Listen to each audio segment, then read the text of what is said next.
Okay, we've got our apple and we're back in Corel Painter, and I just want to show you about layers now. But there's one tool that I want to show you. So at the moment we've got our apple is on the canvas. It's on the bottom layer. But to really have some fun with layers, we want to get that apple off the canvas and put it on a layer of its own. And I'm going to use this special tool.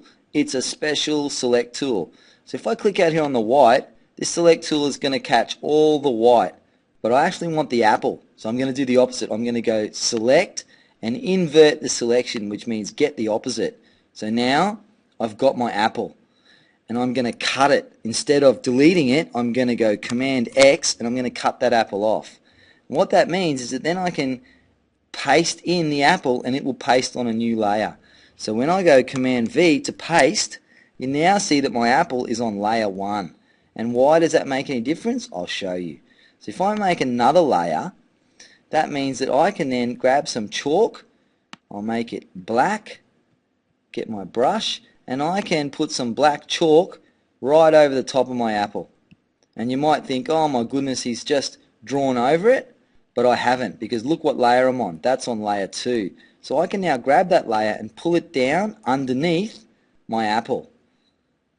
And then if I wanted to, I could also go another layer on top or create a new layer, and I could get a different color and I could draw on top of my apple.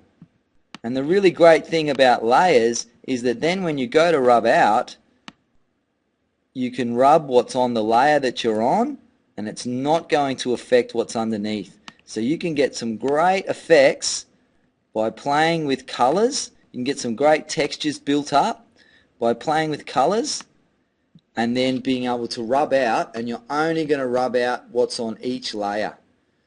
Some other things to think about is there's some special layers here. So I could make a special layer like a liquid ink or a watercolor layer. Some tools, when you use them in the list here, they will only want to be used on the layer that's right for them. So that there's one down here that is digital watercolor.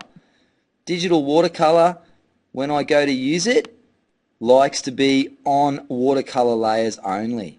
Okay, so and that's the wrong layer for that. So if you just start a new layer, you can make it watercolor, and this one is watercolor, so it's working on the watercolor layer.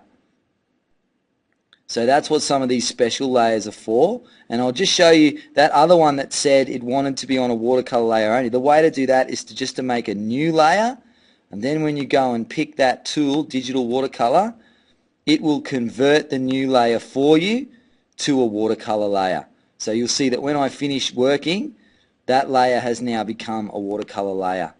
And you can get some fantastic, Corel Painter's got some fantastic effects. You can do some fantastic art with it.